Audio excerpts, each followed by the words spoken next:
Hi friends, welcome to Niyas and talks. இன்றைக்கி நம்மளோட சேனலில் லெஃப்ட் ஓவர் இடியாப்பம் வச்சு எப்படி ஒரு சூப்பரான டிஷ் பண்ணலாம் அப்படிங்கிறத பார்க்க போகிறோம். அதுக்கு முன்னாடி நீங்கள் நம்ம சேனலை இன்றைக்கி தான் ஃபர்ஸ்ட் டைம் பார்க்குறதா சப்ஸ்கிரைப் பண்ணி கூடவே இருக்க பெல் ஐக்கானை ப்ரெஸ் பண்ணி வச்சுக்கோங்க. அப்போ தான் நாங்கள் வீடியோ அப்லோட் பண்ணி உங்கள் மொபைலுக்கு நோட்டிஃபிகேஷன் வந்து சேரும். இப்போ வாங்க வீடியோக்குள்ளே போகலாம். மேகி இடியாப்பம் செய்கிறதுக்கு ஒரு பெரிய சைஸ் ஆனியன், கருவேப்பில், 5-6 பல்லு பூண்டு தட்டி சேர்த்துக்கிறேன். இது கூட நீங்கள் கேரட், கேப்சிகம் எந்த வெஜிடபிள்னாலும் ஆட் பண்ணிக்கலாம். டேஸ்ட் சூப்பராக இருக்கும். ஃபஸ்ட்டு இடியாப்பத்தை இந்த மாதிரி சின்ன சின்னதாக உதுத்து எடுத்துக்கிறேன். அப்புறம் பேனை ஹீட் பண்ணி அதில் கொஞ்சமாக ஆயில் சேர்த்து இந்த ஆனியனை சேர்த்து நல்லா வதக்கிக்கணும். கொஞ்சமாக உப்பு ஆட் பண்ணிக்கிறேன், ஆனியன் சீக்கிரமாக வதங்கிறதுக்காக. ஆனியன் நல்லா வதங்கினதுக்கப்புறமா இது கூட நம்ம சேர்த்து வச்சுருக்க 5-6 பல்லு பூண்டை நல்லா தட்டி ஆட் பண்ணிக்கோங்க. அப்போ தான் அதோட டேஸ்ட் நல்லாயிருக்கும். இது கூடவே கருவேப்பிலை இப்போ ஆட் பண்ணிக்கலாம். எனக்கு ரொம்ப சிம்பிளாக ட்ரை பண்ணுறதால எந்த வெஜிடபிள்ஸ் ஆட் பண்ணலை. சப்போஸ் உங்களுக்கு எதாவது வெஜிடபிள்ஸ் ஆட் பண்ணால் அந்த டைமில் ஆட் பண்ணி நல்லா எண்ணெயில் வதக்கிக்கோங்க. அப்போ தான் டேஸ்ட் நல்லாயிருக்கும். இது கூட 1/4 ஸ்பூன் மஞ்சள் தூள், 1 ஸ்பூன் காஷ்மீர் மிளகாத்தூள், 1 ஸ்பூன் பிரியாணி மசாலா ஆட் பண்ணிக்கிறேன். இது கூட ஒரு நல்லா பழுத்த தக்காளியை நல்லா அரைச்சிட்டு அதை ஆட் பண்ணிக்கிறேன்.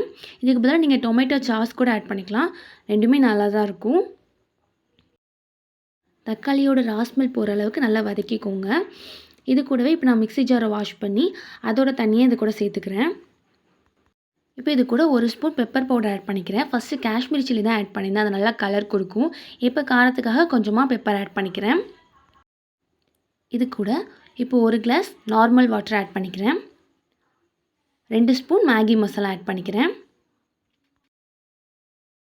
மசாலாலாம் ஆட் பண்ணதுக்கப்புறமா அடுப்பை சிம்மில் வச்சுட்டு ஒரு 3 to 4 மினிட்ஸ் வந்து நல்லா கொதித்து வரட்டும்.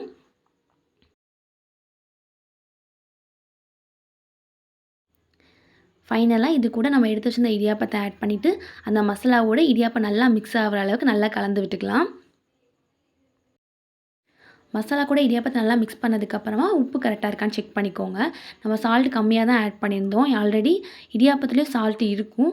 ஸோ அதனால் நீங்கள் சால்ட் செக் பண்ணிவிட்டு கம்மியாக இருந்துச்சுன்னா அந்த ஸ்டேஜில் நீங்கள் ஆட் பண்ணிவிட்டு மொத்தமாக கலரி விட்டிங்கன்னா டேஸ்ட் சூப்பராக வந்துடும். ஸோ கண்டிப்பாக ட்ரை பண்ணி பாருங்கள். ரொம்பவே சிம்பிள் அண்ட் ஈஸியான டிஷ் தான். ஃபர்ஸ்ட் டைம் ட்ரை பண்ணும்போது எனக்கு இந்த டிஷ்ஷோட டேஸ்ட் ரொம்ப பிடிச்சிருந்துச்சு. ஸோ கண்டிப்பாக உங்களுக்கும் பிடிக்கும்னு நினைக்கிறேன். ஸோ ட்ரை பண்ணி பார்த்துட்டு உங்களோட ஃபீட்பேக்கை கமெண்ட்டில் சொல்லுங்கள். இந்த டிஷ்ஷோட டேஸ்ட் பக்காவாக இருந்துச்சு. இடியாப்பத்தில் தான் பண்ணியிருக்கோம் அப்படிங்கிறத கண்டுபிடிக்க முடியாத அளவுக்கு சூப்பராக இருந்துச்சு.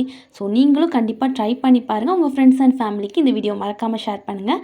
அண்ட் தேங்க்ஸ் ஃபார் வாட்சிங்.